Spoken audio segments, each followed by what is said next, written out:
Yon,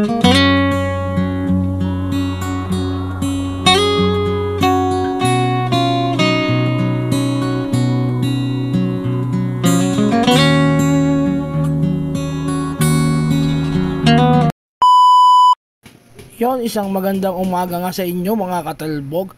Maaga nga nakapagpitas ng talbos si Katagay, kaya ito tinatali-tali ko na at sabay niyang ibababa yan para maibenta. Pag may tira ay aming uulamin. Ayan, para may pambili kami ng kape mamaya.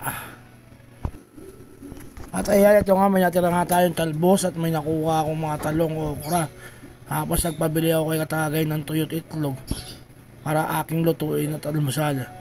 At ito nga, habang nagpaparingas ako dito, pagdating ni Katagay, dire-diretso na namin ito lulutuin. So sa umaga talaga masarap magtalbos-talbos, gulay-gulay. So marami po kami dito sa paligid niyan, kaya hindi kami magugutom tuwing almusal. So yan, nagparingas na nga ako para pagdating niya, okay na. At habang inaantay ko nga si Katagay dumating, nagpakain muna ako ng mga alagang bagong pisahan natin mga sisiw dyan. Habang inaantay ko si Katagay.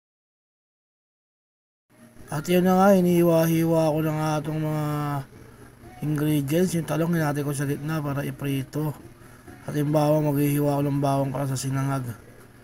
Mamaya-maya lulutuin ko na to. Hiwa-hiwain muna natin itong bawang para mas malasa, mas madali natin makakain. Pipinuhin lang natin yan. Yung habang inaantay natin si Katagay. Tapos niyan, sasalang na natin to. At ayun, dahil luto na nga natin yung itlog, tuyo, tsaka yung talong. So yung talbos naman na yan.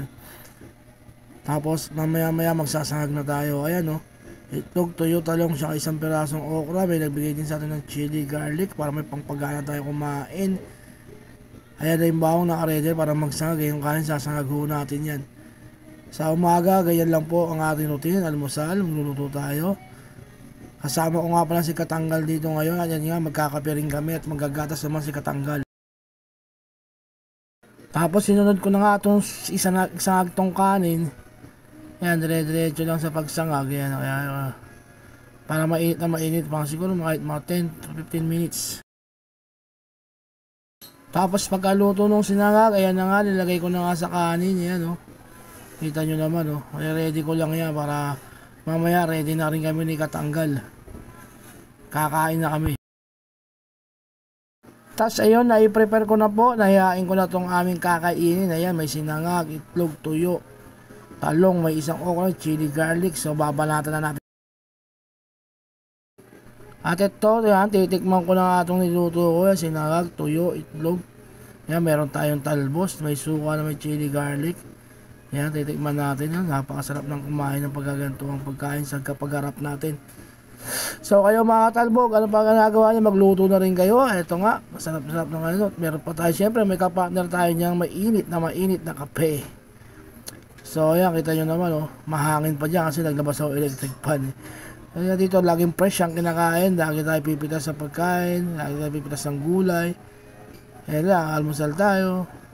Siyempre, hindi lang din ako ang dito, si Katanggal, titigim din si Katanggal. At ayan na nga si Katanggal, kita nyo naman, lakas kumain ni Katanggal. Dahil hindi pa siya nakakapasok ngayon, so kasama ko muna siya, susubaybayan ko muna siya. At dahil nga, di ba, may nadisgrasya siya nakaraan. At ngayon naman, tinutubuhan siya ng bulutong. Ayan, may gatas nga siya. Pero lakas kumain ni Katanggal, kita naman, goods na goods sa kanya yung mga ganyang pagkain. Kaya pandayo yan si Katanggal, kita nyo naman, oh. Goods na goods, ang food si Katanggal. Oh, lakas kumain ni Katanggal, di ba? Mamaya, dalawa na kami dyan. Sabay na kami. At ayun na nga, kasama ko na nga si Katanggal dyan. Kaso hindi kami kasya sa camera. So, di masyado makita si Katanggal. Eh, wala kaming cameraman. So, dalawa kami. Magtutoast pa kami yan. Toast! Sa kanya, gatas kasi ako kape. So, hindi masyado makita si Katanggal. Dahil tinayo ko lang yung cellphone dyan sa ano, binaligtad ko lang. Kaya si Katanggal, kita nyo naman, oh. Lakas kumain. So sa akin yung okra, ayan o. Masarap yan, paborito ko yan. Yan siya, kami dalawa ni Katanggal, sabay kami nag-aalmusal. So wala kasi yung tatlo, may mga lakad sila. So wala pa sila dito. Kaya kami dalawa ni Katanggal lang lagi magkasama. So ayan, yun lang mga katalbog. Kung meron talaga kayong mga tanim na gulay-gulay sa bakuran, hindi kayo magugutom. Hindi kayo mawawalan ng pagkain, kaya magtiyaga lang po kayo magtanim. At lagi tayo maraming salamat po. At kami po ay tapos na. Salamat po.